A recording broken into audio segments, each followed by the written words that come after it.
அனைவருக்கும் வணக்கம். தமிழர் ஊடகத்தின் வாயிலாக அர்ஜுன். இன்னைக்கு நம்ம பார்க்க போற காணொலியின் தலைப்பு ராஜா என்றும் ராஜா தான். பெரும் மதிப்பிற்கும் மரியாதைக்கும் உரிய இளையராஜா அவர்களை பற்றி ஒரு காணொலி உருவாக்கணும்னு நினைச்சேன். வாங்க காணொலிக்குள்ளார போவோம். சரி, இப்ப ஐயா இளையராஜா அவர்கள் உங்களுக்கு தெரியும், உச்சத்தை தொட்டிருக்காங்க. அவங்க எப்பயோ உச்சத்தை தொட்டுட்டாங்க. ஆனா ஐயா இளையராஜா கிட்ட இருக்கிற சில குணங்கள், அவங்க கிட்ட ஒரு நிறைய நல்ல விஷயங்கள் இருக்கு ஐயா கிட்ட.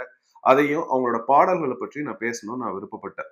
மிக முக்கியமாக ஐயா நாசர்ன்னு நினைக்கிறேன். அவங்க அவதாரம் படம் எடுத்தப்ப ஐயா இளையராஜா அந்த பாடலை இது பண்ணப்ப ஐயா நாசர் சொல்லுவாங்க, நான் ஒரு சரியான ஞான சூன்யம், எனக்கு இசையை பத்தியே தெரியாது. நான் போய் இளையராஜா கிட்ட இந்த தென்றல் தீண்டும் பொழுது அப்படின்னு அந்த பாடல் பத்தி சொல்லிட்டு இருப்பாங்க.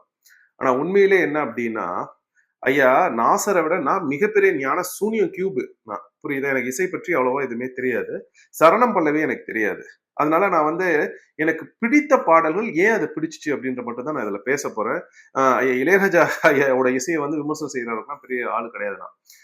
ஸோ அதனால நீங்க இசைனா அப்படின்னா என்னன்னு எனக்கு ஐயா இளையராஜா அவர்களோட பாடல்கள், அண்ணன் ஏஆர் ரஹ்மான் அவங்களோட பாடல்கள், அப்புறம் ஹான்ஸ் ஜிம்மரோட இசை, இவ்வளவுதான் நான் கேட்பேன். அப்புறம் அடிக்கடி இப்ப பித்தோவன் இதெல்லாம் கேட்க ஆரம்பிச்சிருக்கேன். சரி, இப்ப முதல்ல இளையராஜா கிட்ட போவோம். நான் என்ன இதை எப்படி ஆரம்பிக்கணும்னு நினைக்கிறேன்னா, ஐயா இளையராஜா அவர்களை பற்றி நிறைய பேர் வெளியில உட்காந்து திட்டிக்கிட்டே இருப்பாங்க.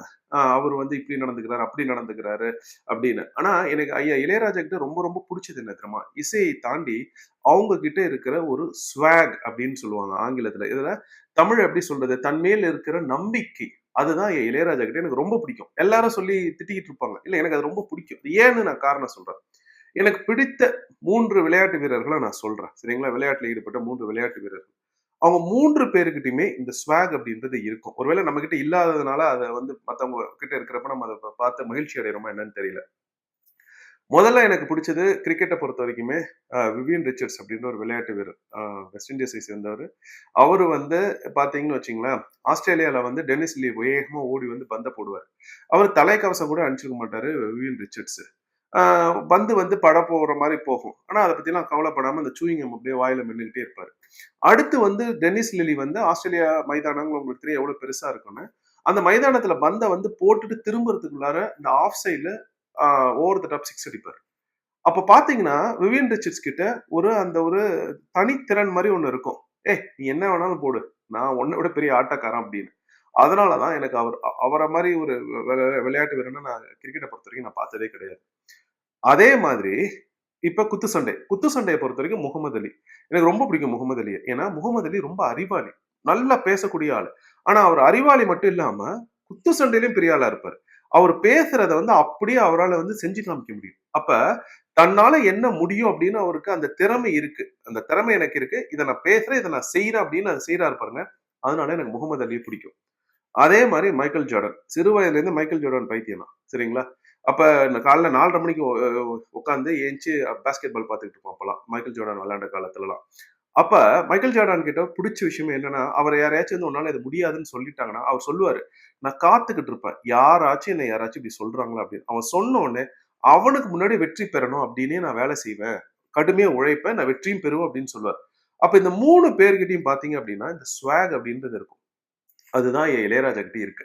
நம்ம எல்லாருமே இதை தவறா பாக்குறோம். அப்படிலாம் இருக்கணும்னு இல்லை. அவருக்கு அவரோட திறமை தெரியும். அந்த திறமையை அவர் வெளிக்காட்டவும் செய்யறாரு. அப்ப அந்த மாதிரி திறமை இருக்கிற ஒரு மனிதர்கிட்ட அந்த ஸ்வாக் இருந்துச்சுன்னா, மற்ற நாடுகள்ல இருக்கிற விளையாட்டு வீரர்களை பார்த்து நம்ம மகிழ்விக்கிறோம்னா, ஐயா இளையராஜா அவர்களை பார்த்து நான் பெரிதும் பெரிதும் மகிழ்ச்சியா பாக்குற அந்த விஷயம் என்னன்னா அவரோட ஸ்வாக் தான். அதனால முதல்ல சொல்லிடுறேன். இதை இன்னொரு விதமாவும் சொல்லலாம். ஏன் அப்படின்னா, அவ்வளவு பெரிய ஒரு உயரத்துல இருக்கிற மனிதரை சில பேர் இந்த ஈவேராயிஸ்டுகள் என்ன பண்ணுவாங்கன்னா, இந்த மீசை கிட்ட கீசையெல்லாம் வச்சுக்கிட்டு ஒருத்தர் சுத்திக்கிட்டு அந்த சுபவிலாம் பாத்தீங்கன்னா, இளையராஜா அவர்களுக்கு இசை வந்ததே ஈவேராவாலதான், ஈவேரா இல்லைன்னா அப்படி இப்படிம்பாரு. ஆனா எனக்கு திட்டிக்கிட்டே இருப்பாங்க. ஐயா இளையராஜா திட்டிக்கிட்டே இருப்பாங்க. ஆனா ஐயா இளையராஜா என்ன பண்றாருன்னு நான் போய் பார்ப்பேன். இளையராஜா ஐயா என்ன தெரியுமா பண்ணுவாங்க? மௌரிஷியஸில் நான் மகிழ்ச்சியாக பாடல் வாசிக்கின்றேன். மௌரிஷியஸ்ல ஐயா இளையராஜா உட்கார்ந்துருக்க மாதிரி அந்த கடற்கரையில ஒரு புகைப்படத்தை எடுத்து போடுவாங்க. ஊரே இங்க உட்கார்ந்து நம்ம ஈவேராஸ்டர்கள் திட்டிக்கிட்டு இருப்பாங்க. ஆனா இளையராஜா அவர்கள் அதையெல்லாம் தாண்டி பெரிய இடத்துல போயிட்டு, தான் அதையெல்லாம் தாண்டிய ஒரு மனிதன் அப்படின்றத ரொம்ப அழகா ஒரு புகைப்படத்துல காமிப்பாங்க. இந்த ஒரு செயல்பாடு இருக்கு பாருங்க, அதையும் நான் ரொம்ப அவர்கிட்ட ரொம்ப பிடிச்சிருந்துச்சு எனக்கு. ஏன் அப்படின்னா, ஐயா இளையராஜா ஒரு பேட்டியில நேர்காணல்ல சொல்றாங்க. அதாவது ஒரு குறள். அந்த குறள் என்ன அப்டின்னா, இளையராஜா வந்து அந்த நேர்காணல்ல சொன்னாங்க. இப்ப சமீபத்தில வந்த நேர்காணல்ல. அதாவது நான் புதுசா வந்தப்ப என்ன பத்தி கிசுகிசுலாம் வரும். அபாண்டமா எழுதுவாங்க. எனக்கு அது ரொம்ப மன கஷ்டத்த குடுத்துச்சு. அப்ப ஒரு குறள் ஒண்ணு நான் படிச்சேன். அந்த குறள் என்ன அப்டின்னா, யாதனின் யாதனின் நீங்கியான் நோதல் அதனின் அதனின் இலன். அப்டின்னு சொல்லிட்டு அதுக்கான பொருள் சொல்றாங்க. என்ன அப்டின்னா, நம்ம ஒரு பொருள விலைக்கு வச்சுர்றோம் அப்டின்னா, அந்த பொருள்னால நம்மளுக்கு துன்பம் வரக்கூடாது. நம்மளுக்கும் அந்த பொருளுக்கும் சம்மந்தமே இல்ல நம்ம போனதுக்கப்புறம், அந்த பொருள் நம்மளுக்கு எப்படி துன்பத்த தர இயலும் அப்படின்னு வள்ளுவர் சொல்றாரு அப்டின்னாங்க. இப்ப சமீபத்துல எனக்கு இப்படி ஒண்ணு நடந்தப்ப அண்ணன் கூட சொன்னாங்க சீமான், டேய் இதெல்லாம் ஒரு பெரிய விஷயம் போய் வேலையை பாடுறா, நான் தான் ஒண்ணுமே சொல்லலையே அப்படின்னு. ஆனா நம்மளுக்கு அபாண்டமா யாராச்சும் சொன்னாங்கன்னா ஒரு மாதிரி மனசு கஷ்டமாச்சு. அப்புறம் தான் எனக்கு புரிஞ்சுச்சா இளையராஜா சொன்னோன்னு அந்த குரல்ல அழகா சொல்லியிருக்கு பாருங்க. நாம வேண்டாம் அப்படின்னு ஒண்ணு ஒதுக்கி வைக்கிறோம் அப்படின்னா அந்த பொருளோ அது அந்த ஒரு மனிதரோ நம்மளுக்கு துன்பத்தை தரக்கூடாது அப்படின்றத எவ்வளவு அழகா சொல்றாங்க. அப்ப அந்த இளையராஜா அவர்கள் வந்து இந்த மாதிரி நிறைய சொல்லுவாங்க. அவங்க வந்து இசையை பத்தி பேசுவாங்க. மிக முக்கியமா நம்ம ஐயா கண்ணதாசன் அவர்களை பத்தி கவியரசு கண்ணதாசனை பத்தி பேசுவாங்க. அதாவது நீங்க வந்து அத ஐயா இளையராஜா இசை எப்படி நான் ரசிக்கிறேனோ, அதே மாரி ஐயா கண்ணதாசன் கூட அவங்களுக்கு நடந்த அந்த இதெல்லாம் வந்து அவங்க விவரிக்கிறப்ப, அத உட்கார்ந்து தனியா கேட்கறதுக்கு ஆசையா இருக்கும். ஐயா கவியரசு கண்ணதாசன் எப்படிப்பட்ட ஒரு தமிழ் ஆளுமை அப்படின்னு நம்மளுக்கு தெரியும். இவரு டியூன் சொல்லணும். அதுக்கு அவரு பாட்டு எழுதணும். அத ஐயா இளையராஜா சொல்றப்ப அவ்வளவு ஒரு மகிழ்ச்சியா இருக்கு நான் அதெல்லாம் கேட்கிறப்ப. அது கண்ணதாசன் அவர்களோட அந்த தமிழ் ஆளுமையில அவங்க எப்படி அதுக்கு பதில் எழுதுறாங்க. அதுக்கு வந்து இளையராஜா எப்படி டியூன் சொல்றாங்க. சில நேரத்துல அந்த குதர்க்கமா கவியரசு கண்ணதாசன் அவர்களுக்கு தெரியும். சரி இந்த இதை எழுதிக்கோ அப்படின்ட்டு அந்த ஒவ்வொன்னையும் இளையராஜா உட்கார்ந்து விவரிக்கிறப்ப எனக்கு ரொம்ப மகிழ்ச்சியா இருக்கும். அந்த மாதிரி அதெல்லாம் உட்காந்து நான் கேட்டுட்டு இருப்பேன் அடிக்கடி. ஆனா எனக்கு வந்து இப்ப இளையராஜா அவர்களோட பாடல்கள்ல வந்து இந்த பாடல்கள் தான் பிடிக்கும், அந்த பாடல்கள் தான் பிடிக்கும் அப்படின்னு கிடையாது. ஏன் அப்படின்னா அவரோட பாடி ஆஃப் ஒர்க் அப்படிம்பாங்க. எத்தனை வருடங்களா எத்தனை 1000 பாடல்கள் வந்திருக்கு. அதுல நான் வந்து இந்த பாடல் தான் எனக்கு பிடிக்கும், இந்த பாடல் தான் நல்லா இருக்கும் இப்படின்லாம் நான் சொல்ல முடியாது. ஆனா அதையும் தாண்டி எனக்கு சில பாடல்கள் பிடிச்சிருக்கு. அதுக்கு மிக ஆழமான ஒரு காரணமும் ஒண்ணு இருக்கு. அது எனக்கே தெரியாது. இப்பதான் எனக்கு புரிஞ்சுச்சு அது என்ன அப்படின்னு. ஆனா இளையராஜா வந்து இங்க வந்தப்ப எனக்கு ஒரு ஒரு ஒரு ஒரு வருத்தம் இளையராஜா கிட்ட என்ன அப்படின்னா அவங்க மேல தப்பு கிடையாது. என் மேல தப்பு எதிர்பார்ப்பு என்னோட எதிர்பார்ப்பு. நான் இருந்த ஊர்ல வந்து ஐயா இளையராஜா வந்து இரண்டு நிறைய வாட்டி வந்திருக்காங்க. நான் 2 வாட்டி போயிருக்கேன் அவங்களோட நேரலை இதுக்கு இசை நிகழ்ச்சிக்கு. முதல் வாட்டி போனப்ப எனக்கு என்னன்னா ஐயா இளையராஜா அவர்கள் இசையமைத்த இந்த ராக்கம்மா கையத்தட்டு படம் எனக்கு ரொம்ப பிடிக்கும். அது ஏன் அப்படின்னு எனக்கு ரொம்ப வருஷம் புரியல. இப்பதான் புரிஞ்சிச்சு ஒரு 3 மாசத்துக்கு முன்னாடி. அப்ப வாட்டி போனேன். இளையராஜா வந்து அந்த பாடல வாசிக்கல. ஏன் அப்டின்னா, அவங்க சொன்னாங்க, "ஹங்கேரி இசைக்குழுவினர் வந்திருந்தா நான் அந்த பாடல வாசிச்சிருப்பேன்" அப்டின்னு சொன்னாங்க. அடுத்த வாட்டி எங்க ஊருக்கு வரதுக்கு முன்னாடி இங்க பக்கத்துல அடுத்த வாட்டி வந்தாங்க. பக்கத்துல இருக்கிற ஒரு ஊருக்கு போயிருந்தப்ப, அங்க வந்து என் அண்ணன் ஒருத்தர் இருந்தார். அவர கூப்பிட்டு கேட்டேன். "அண்ணே அந்த ராக்கம்மா கையத்தட்டு பாடல போட்டாங்களா?" "ஆமா, ஹங்கேரி இசைக்குழுவினர் வந்திருந்தாங்க. நாங்க வந்து இங்க வாசிச்சாங்க" அப்டின்னாங்க. "சரி நம்ம ஊர்ல போட போறாங்க" அப்டின்னு மகிழ்ச்சியா போனேன். அந்த நேரம் பார்த்தா ஐயா போடல. என்னமோ தெரியல. ஹங்கேரி இசைக்குழுவினர் இருந்தாங்க. நானும் காத்துக்கிட்டே இருந்தேன். கடைசி பாட்டா போடுவாங்க, கடைசி பாட்டா போடுவாங்க அப்படின்னு. ஆனா அந்த பாடல் வரல. அது எனக்கு ரொம்ப ரொம்ப வருத்தம். ஐயா மேல தப்பு கிடையாது. அதுக்கு ஒரு காரணமும் இருக்கு. ஆனா ஐயா சொல்றத வந்து இந்த இசைய வந்து என்னால கேட்க முடியல நேரலையில அப்படின்னு. ஏன்னா, பாடல்கள வந்து நம்ம திரைப்படங்கள கேட்கறது நேரலையில கேட்கிறப்ப அது ஒரு தனி அனுபவமா இருக்கும்.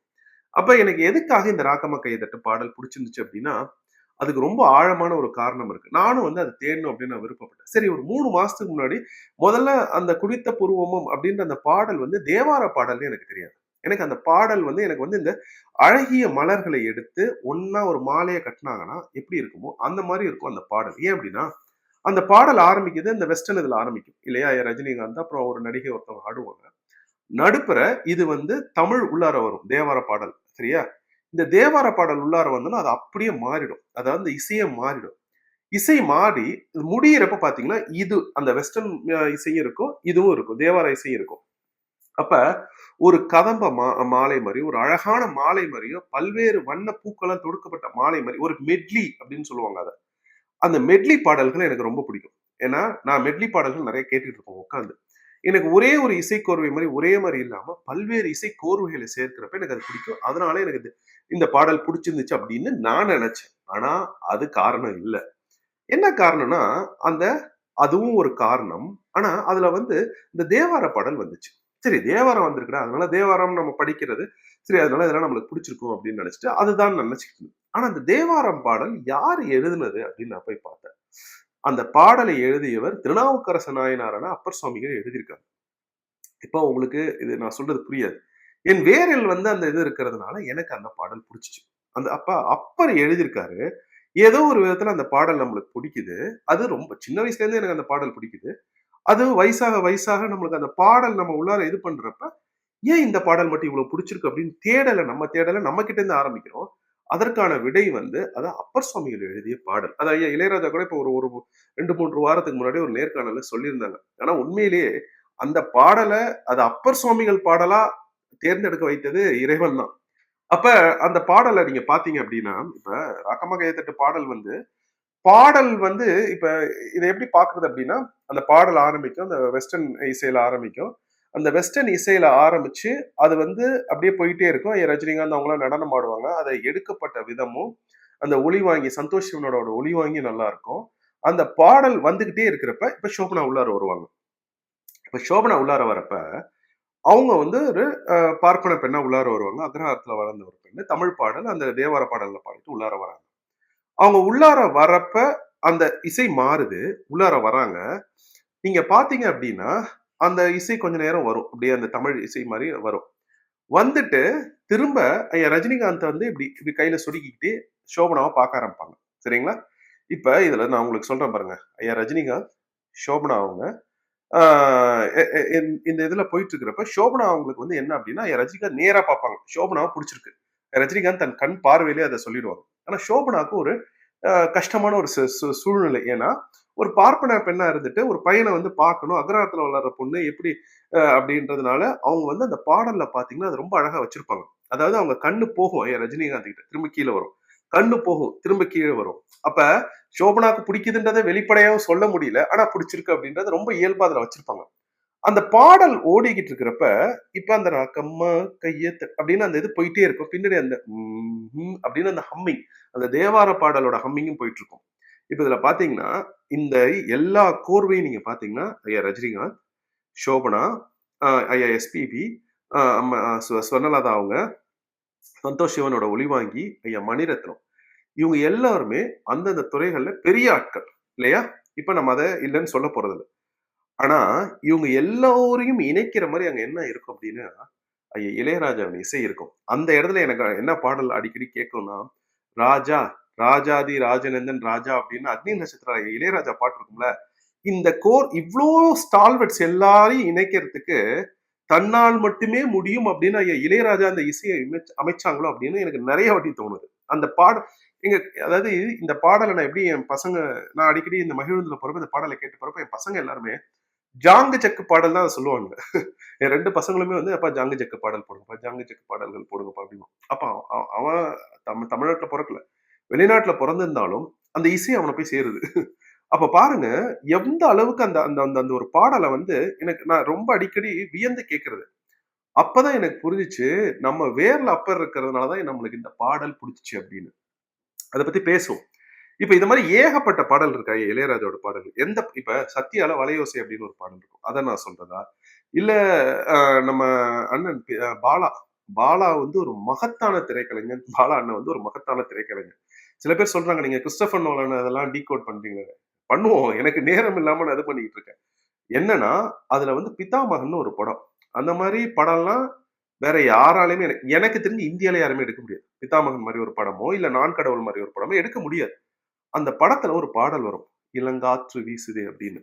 அந்த பாடல் எடுக்கப்பட்ட விதமும், அந்த சுற்று வட்டாரம், மிக முக்கியமாக அண்ணன் விக்ரம் அவர்களின் நடிப்பும். விக்ரமனும் அருமையா நடிச்சிருப்பாங்க அந்த படத்துல. சூரிய அண்ணனும் ரொம்ப அருமையா நடிச்சிருப்பாங்க. அவர்கள் இருவரின் நடிப்பை அந்த பாடல் படமாக்கப்பட்ட விதமும், பாலா அண்ணனின் அந்த இதுவும் எல்லாத்தையும் இணைக்கிறது ஐயா இளையராஜாவின் இசையாக தான் இருக்கும். அந்த பாடல போய் பாருங்களேன். நெறைய பேர் அந்த பாடல சொல்ல மாட்டாங்க. எனக்கு அந்த பாடல் ரொம்ப பிடிக்கும். அந்த பாடல கேட்டாலே மனசுல ஒரு அமைதி ஒண்ணு வரும். நெறைய மன உளைச்சலான விஷயங்கள் வந்து அரசியல்ல நடக்கும். எனக்கு மன உளைச்சல் அதிகமா வரப்ப நான் போய் கேட்கிறது இளையராஜா அவர்களின் இசை தான். ஏன்னா, ஸ்ட்ரெஸ் வந்து ரொம்ப முக்கியமான ஒரு காரணம் நோய்க்கு அப்படின்னு சொல்லுவாங்க. ஆனா, நோயே வராமல் இருக்க வேண்டும் என்றால் இசைய நெறைய கேட்கணும். அதுவும் ஐயா இளையராஜாவோட இசை, அண்ணன் ஏ.ஆர். ரகுமான் இசை, ஹான்ஸ் சிம்மர் இசை நான் அடிக்கடி கேட்கிறது. அப்ப ஐயா இளையராஜா அவர்களோட பாடல்கள பார்க்கிறப்ப ஏகப்பட்ட பாடல்கள் 80கள்ல 70கள்ல பாடல்கள், 80கள்ல பாடல்கள் இருக்கு. 90கள்ல பாடல்கள், 2025 வரையும் பாடல். நான் எந்த பாடல்னு நான் சொல்றது? அப்ப எனக்கு புடிச்சதுல வந்து சில பாடல்கள் நான் சொல்லியிருக்கேன். ஆனா, இதையெல்லாம் தாண்டி ஏகப்பட்ட பாடல்கள். இப்ப சான்றுக்கு நான் ஒண்ணு சொல்றேனே. நம்ம ஐயா கமலஹாசன் அவர்களோட படம் ஹேராம். ஹேராம் படத்துல "நீ பார்த்த பார்வைக்கு ஒரு நன்றி." இந்த பாடலையும் நெறைய பேர் சொல்ல மாட்டாங்க. ஆனா அது ஏன்னு எனக்கு புரியாது. ஏன்னா, இந்த பாடல நீங்க வந்து காலையில "நீ பார்த்த பார்வைக்கு ஒரு நன்றி" கேளுங்க. சரிங்களா? காலையில கேட்டுட்டீங்க. காலையில கேட்டுட்டு, இரவு யாருமே இல்லாதப்ப அமைதியா இந்த பாடல கேளுங்க. இந்த பாடல் தான் காலையில கேட்டோம் அப்படின்னு உங்களுக்கு ஒரு எண்ணம் வரும். ஏன்னா, அந்த பாடல் அத ஆரம்பிக்கிற விதமும், அந்த ஒரு அவங்களோட அந்த ஒரு அ குரலும், ஐயாவோட அந்த பியானோவும் வேற மாரி இருக்குங்க. எப்படி சொல்றது? அதெல்லாம் உணர்வ வந்து இது பண்ணிடுறாங்க ஐயா இளையராஜா அவர்கள். அது எனக்கு எப்படி சொல்றது? நான் உங்களுக்கு சொல்றேன் பாருங்களேன். அதாவது நெறைய பேர் சொல்லுவாங்க, நடிகர்களோட நடிப்ப பார்த்து நம்ம கண் கலங்குறோம் அப்படின்னு. அது பாதி தான் உண்ம. அது பாதி தான் உண்ம. நான் உங்களுக்கு சொல்றேன்ல. இப்ப இந்த மாரி நெறைய பாடல்கள் இருக்கு. இப்ப "காதலுக்கு மரியாதை" அப்படின்னு ஒரு படம். அதுல வந்து "என்னை தாலாட்ட வருவாளான்னு" ஒரு பாடல். ஒழுங்கா இருந்து படிச்சுட்டு இருந்தேன்னா, அந்த பாடல கேட்டு சரி விடுங்க. நான் அடுத்த தலைமுறை குழந்தைகள் வந்து நல்ல பசங்களா இருக்கணும்ன்றதுனால அந்த கதைக்குள்ளலாம் போல நான். இல்லையா? அப்ப இந்த மாரி ஏகப்பட்ட பாடல்கள். "நான் கடவுள்" ஒரு பாடல். இதெல்லாம் வந்து என்னால சொல்லவே முடியாது.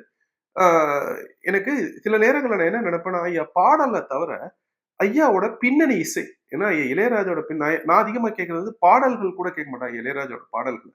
ஏன்னா எனக்கு பியூர் மியூசிக் அப்படின்னு வேணுங்க. தூய இசை எனக்கு வேணும் அப்படின்னா, பின்னணி இசை போய் கேட்டுட்டு இருப்பேன். அந்த அவங்க போட்டு வச்சிருப்பாங்க. பாடல் வரிகள்லாம் இல்லாம இசை மட்டும் இளையராஜாவின் இசை அப்படின்ட்டு.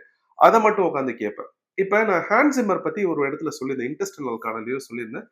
ஹான்ஸ் சிம்மர் வந்து ரொம்ப நல்லா இசை வாசிப்பார், எல்லாம் பண்ணுவாரு. ஆனா இளையராஜா அளவுக்கு வரமாட்டாரு. நெறைய பேர் வந்து என்ன வந்து விமர்சனம் பண்ணியிருந்தாங்க. அதெல்லாம் இல்ல. இளையராஜா வந்து ஐயா வந்து தமிழர் நீங்க. நான் சொல்றேன் அதுக்கு என்ன காரணம் அப்படின்னு. இப்ப சொல்றேன் கேளுங்க. ஒரு படம் அபூர்வ சகோதரர்கள் அப்படின்ட்டு. அதாவது நான் உங்களுக்கு இப்படி சொல்றேனே, ஹான்ஸ் சிம்மரோட படத்துல வந்து பாட்டுல வந்து இசையில வந்து அவர் இசை மட்டும் தான் போடுவார் பெரும்பாலும். இசையில வந்து இன்டென்சிட்டி அப்படின்றது இருக்கும். இளையராஜாவால இன்டென்சிட்டி கொண்டு வர முடியும். பிரம்மாண்டம் ஹான்ஸ் சிம்மர் இசையில இருக்கும். இளையராஜாவாலயும் பிரம்மாண்டம் கொண்டு வர முடியும். ஹான்ஸ் சிம்மரோட இசையில வந்து சோகம் இருக்கும். இளையராஜாவாலயும் சோகம் கொண்டு வர முடியும். ஆனா, ஐயா ஹான்ஸ் சிம்மரால கொண்டு வர முடியாத ஒண்ண இளையராஜா அவங்க கொண்டு வருவாங்க. அது என்ன தெரியுமா? உடலை, உள்ளத்தை உருக்குற மாரியான ஒரு இசைக்கோர்வைய ஹான்ஸ் சிம்மர் பாடல்கள்ல நான் கேட்டது கிடையாது. சோகம் இருக்கும். அத கேட்டுருக்கேன். ஆனா, இது வந்து அப்படியே உள்ளத்தை வந்து உருக்கிற மாரி ஐயா இளையராஜாவோட பின்னணி இசை இருக்கும். நான் சில சமயம் நல்ல உற்சாகமான பின்னணி இசையெல்லாம் கேட்க ஆரம்பிச்சுட்டேன். சில இதெல்லாம் கேட்டா ரொம்ப மனசு கஷ்டமாயிடுது. அப்படியே வருது நம்மளுக்கு. என்னன்னா 2 படம் சொல்றேன் பாருங்க. தளபதி. தளபதியில வந்து சோபனாவுக்கும், ஐயா ரஜினிகாந்த் அவர்களுக்கும் காதல் முறியிற மாரி. சுந்தரி கண்ணால ஒரு சேதி வந்து சுந்தரி கண்ணால ஒரு சேதின்னு ஒரு பாடல் ஒண்ணு இருக்கும். அது காதல் பாடல். அந்த காதல் பாடலை எடுத்து பின்னணி இசையில இவங்க காதல் பிரியறதுக்கான இசையா போடுவாங்க. சரிங்களா? மேல்கோட்ல எடுத்துக்கப்பட்ட காட்சின்னு நெனைக்கிறேன். அந்த அந்த இத பாக்க நம்மளுக்கு கஷ்டமாயிட்டே இருக்கும். அதாவது சோபனா, ஐயா ரஜினிகாந்த் நிப்பாங்க. சோபனா வந்து பேசுவாங்க. அப்ப அந்த இசை ஆரம்பிக்கும். அந்த அந்த இசை ஆரம்பிக்கிறப்ப வயலின்ல ஆரம்பிக்கும். வயலின்ல ஆரம்பிச்சு கொஞ்ச நேரம் கழிச்சு வயலின் நின்னுடும். ஒரே ஒரு புல்லாங்குழல் மட்டும் வாசிக்கும். அந்த இசைய கேட்டப்ப, அத கண்ண மூடி கேட்டாலே எனக்கு ஐய்யய்யோ! அந்த இசைய நம்மளால கேட்கக்கூடாதுடா, மனசு கஷ்டமா இருக்குடான்ற அளவுக்கு போயிடுச்சு. இப்ப அ அபூர்வ சகோதரர்கள்னு ஒரு படம். ஐயா பெருமதிப்பிற்கும் மதிப்புமிக்க கமலஹாசன் நடிச்ச படம். ஐயா கமலஹாசன் மிக சிறந்த நடிகர். திறமையெல்லாம் நம்ம இல்லன்னு சொல்லல. சரிங்களா? அப்ப அந்த இதுல வந்து ஒரு காட்சி அமைப்பு. ஸ்ரீவித்யா வந்து அவங்க வந்து அ அப்பு கமலோட அம்மா. அப்புவ வந்து மனசு கஷ்டப்படுத்துற மாரி ஒண்ணு சொல்லிடுவாங்க. என் பையன் மாரியா அவன் இருக்கான் அப்படின்னு ஏதோ சொல்லிடுவாங்க. குள்ளமா இருக்கிறதுனால. அப்ப அப்பு கமல் பார்க்கணும். கமலஹாசன் பார்ப்பாங்க. அப்படியே கண் கலங்கிக்கிட்டே பின்னாடி வருவாங்க. இப்ப இந்த காட்சிய நான் சிறு வயதில பார்த்தப்ப நான்லாம் அழுதுருக்கேன். எனக்கு நல்லா நினைவுல இருக்கு. ஐயா கமலஹாசன் எவ்வளோ நல்லா நடிச்சிருக்காங்க அப்படின்னு. ஆனா இப்ப நான் யோசிச்சு பார்க்கிறேன், சிந்திக்கிறேன். இப்ப அந்த காட்சி அமைப்புல பின்னணி இசைய நீக்கிடுங்க. பின்னணி இசைய நீக்கிடுங்க. பின்னணி இசைய நீக்கிட்டு, வெறுமனே ஐயா கமலஹாசன் நடித்த அந்த காட்சிய மட்டும் பார்த்தோம்னா, ஓரளவுக்கு பாதிப்பு இருக்கும். இல்லன்னுலாம் இல்ல, இருக்கும். அவர் அழுகுறாரே அப்படின்னு. ஆனா, இப்ப கண்ண மூடிட்டு ஐயா கமலஹாசன் நடிச்ச அந்த காட்சிய மறந்துட்டு, ஐயா இளையராஜா அவர்களோட இசைய மட்டும் போட்டீங்கன்னா, உங்களுக்கு அழுகையே வந்துரும். அப்ப அந்த இசை தான் அந்த காட்சியும், ஐயா கமலஹாசன் அவரோட நடிப்பையும் பெரிய அளவுக்கு கொண்டு போறது. நெறைய பேர் இத புரிஞ்சுக்க மாட்டேங்கிறாங்க. நான் அத வந்து நெறைய இடங்கள்ல சொல்லியிருக்கேன். திரைப்படம் பார்க்குறோம் அப்படின்னா, அது நம் புலன்களை வந்து எப்படி கொண்டு வருது அப்படின்றது தான். அந்த புலன்களுக்கு எப்படி வந்து அது ஊட்டுது அப்படின்றது தான். அப்ப கண்ண மூடி கேட்கிறப்ப அந்த பின்னணி இசை மட்டுமே வந்தாலே உடலை உருக்கிறது. நெறைய நேரங்கள்ல இப்ப அ தேவார நால்வர்கள் 4 பேர் இருக்காங்க. ஞானசம்பந்தர் இருக்காங்க. ஆ சுந்தரர் இருக்காங்க. அப்பர் இருக்காங்க. ஆனா, ஒவ்வொருத்தவங்களுக்கும் ஒவ்வொரு விதமான பாடல் வரும். இப்ப ஞானசம்பந்தர் வந்து குழந்தை வந்து ஒரு தெய்வ குழந்தை வந்து எழுதுற மாரி இருக்கும் பாடல்கள். ரொம்ப இயல்பா, இலகுவா புரிஞ்சுக்கிற மாரி இருக்கும். சுந்தரரோட பாடல்கள் கொஞ்சம் கடினமா இருக்கும். சுந்தரமூர்த்தி சுவாமிகளோட பாடல்கள். அப்பரோட பாடல்கள் ஒரு அனுபவமிக்க ஒருத்தர் எழுதினார்னா எப்படி இருக்குமோ அந்த மாரி இருக்கும். ஆனா, மாணிக்க வாசகர் பாடல்கள் வந்து உடலையும், உள்ளத்தையும் உருக்குற மாரி இருக்கும். ஐயா குடவாயில் பாலசுப்ரமணியம் இத அடிக்கடி சொல்லுவாங்க. "அர்ஜுன், உலகத்திலேயே ஒரு சிறந்த மொழி இறைவனை வழிபடுறதுக்கு." ஏன்னா இறைவன் அப்படின்னா நம்மள விட பெரிய ஆளு.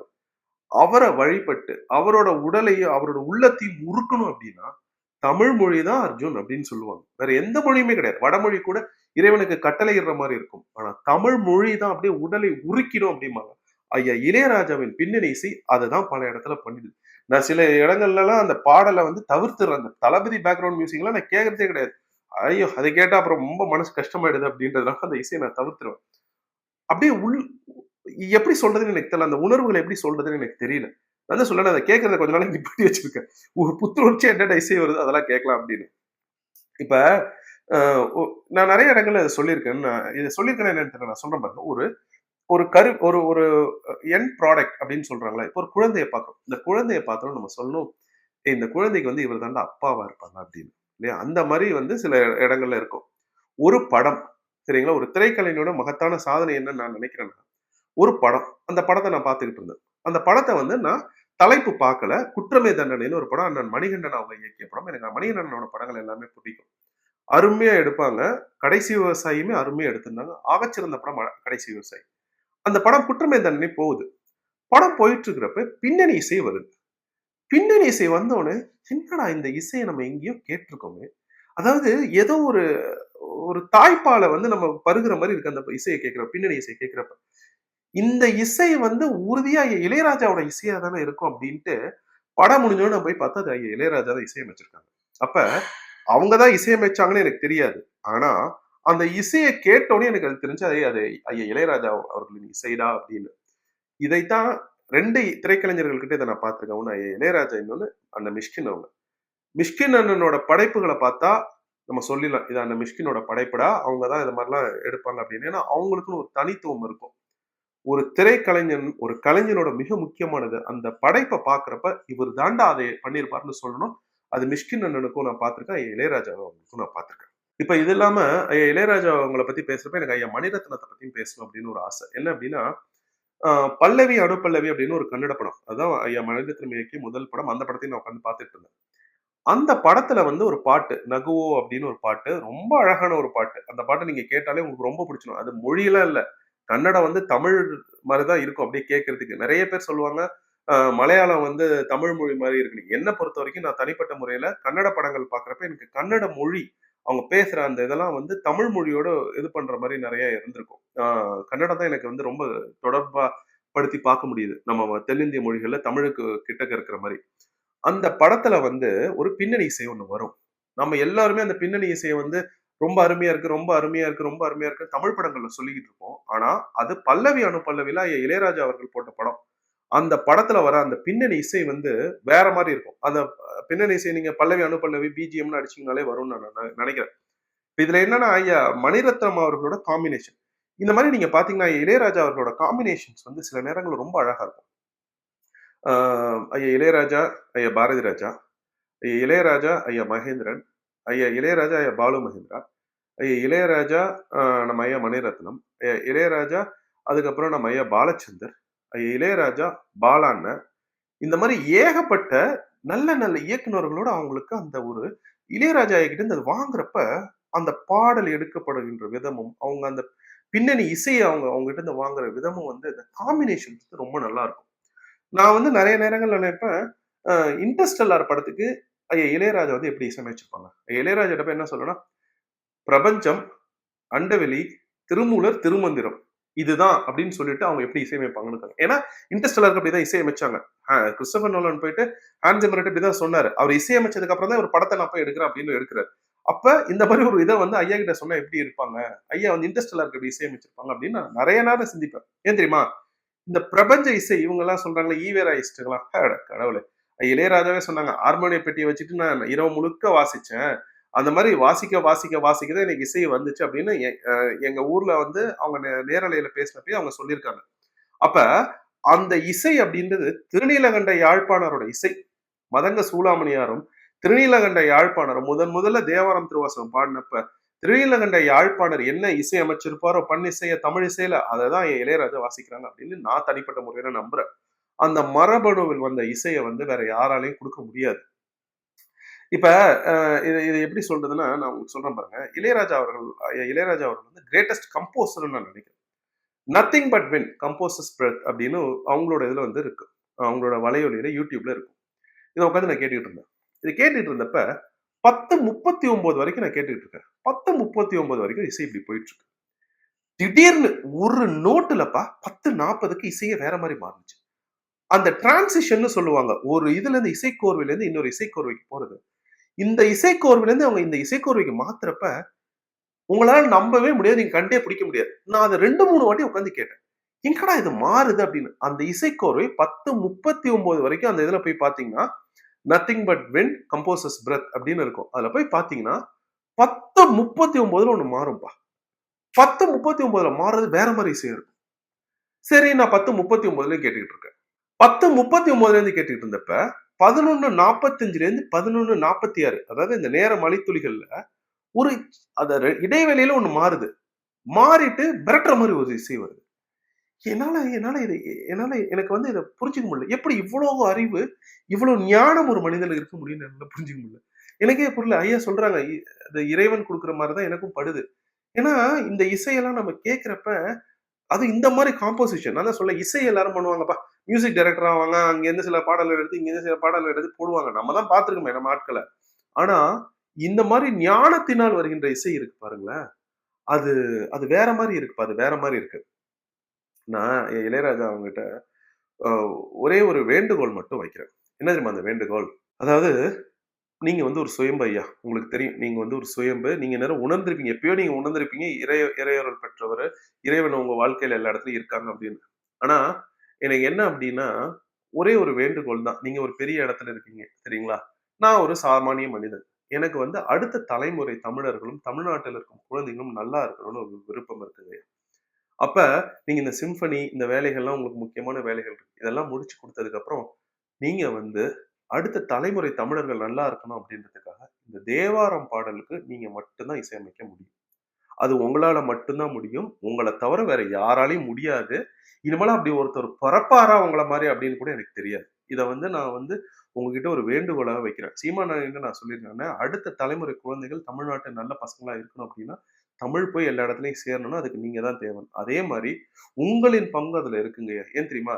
தேவார பாடல்கள உங்கள் இசையில கேட்கிறப்ப, அது அப்படியே வேற மாரி இருக்கும். இப்ப நீங்க கூட கேட்கலாம், தேவாரம் படிச்சா நல்லவங்களா மாறிடுவாங்களா அப்படின்னு. அது உண்மையிலேயே பண்ண முடியும். அதுக்கான காணொளி அடுத்த காணொளியில நான் விலாவரியா சொல்றேன். ஐயா இளையராஜா அவர்களே, நீங்கள் தேவாரம் பாடல்களுக்கு இசையமைச்சு குடுத்தீங்க அப்படின்னா, நாங்க வந்து உங்களுக்கு தமிழ் இனம் என்றென்றும் நன்றிக்கடன் பட்டிருக்கோம். இப்பவே நாங்க நெறைய நன்றிக்கடன் பட்டிருக்கோம். இன்னும் ஒரு 200, 300, 500 வருடங்கள் உங்களுக்கு இதே கிடையாது. மறைவே கிடையாது. எப்பயுமே தமிழர்கள் உங்கள நெனச்சுக்கிட்டே இருக்கிற மாரி இசைய குடுத்துருக்கீங்க. ஆனா, அடுத்த தலைமுறை குழந்தைகள பத்தி நெனைக்கிறப்ப எனக்கு கொஞ்சம் பயமா இருக்கு. ஏன்னா, இந்த உலகம் வந்து எங்க பார்த்தாலும் சாராயமும், போதையும் தமிழ்நாட்டில இருக்கு. எங்க பார்த்தாலும் சீரழிவுகள் நடக்குது. ஒரு ஒழுக்கமே இல்லாம இருக்கு. அப்ப உங்களுடைய அந்த இசையில அந்த தேவார பாடல்கள் உங்களால மட்டும் தான் முடியும். இது உங்களுக்கும் தெரியும். இது வந்து நான் வேண்டுகோள் தான் வைக்கிறேன். உங்களுக்கும் தெரியும். அந்த தேவாரம் பாடல்களுக்கு நீங்க இசையமைச்சு குடுக்கணும். திருமந்திர பாடல்களுக்கு நீங்க இசையமைச்சு குடுக்கணும். சித்தர் பாடல்களுக்கு நீங்க இசையமைச்சு குடுக்கணும். உங்களால மட்டும் தான் முடியும். உங்கள் மரபணுவில் வந்தவங்களால மட்டும் தான் அது முடியும். அப்ப இறையருள் பெற்ற நீங்கள் எங்களுக்காக அந்த பாடல்கள அமைச்சு குடுங்க. நான் உங்களுக்கு சொல்றேன். தமிழ்நாட்டில் ஒரு கிராமம் இருக்கின்றது. அந்த கிராமம் தேவாரம், திருவாசகம் பாடல்கள் பாடியதுக்கு அப்புறம் தான் அந்த கிராமமே திருந்துனுச்சு. அந்த கிராமம் தமிழ்நாட்டில் இருக்கிற அனைவருக்கும் தெரியும். அந்த கிராமம் தமிழ்நாட்டில் இருக்கும் அனைவருக்கும் தெரியும். அதனால தான் தமிழ் மொழியை கொண்டு வந்து போய் எல்லா இடத்துலயும் சேர்க்கணும்னு நான் சொல்றேன். அந்த கிராமத்த பத்தி தெரிஞ்சுக்கிறதுக்கு அடுத்த காணொளியில தெரிஞ்சுப்போம். அடுத்த காணொளி தஞ்சையில் எனது கிராமம் அப்பர் ராஜராஜ சோழன். ஐயா இளையராஜா அவர்களே, என்னோட வேண்டுகோளை நீங்க ஏத்துப்பீங்கன்னு நினைக்கிறேன். மிக்க நன்றி.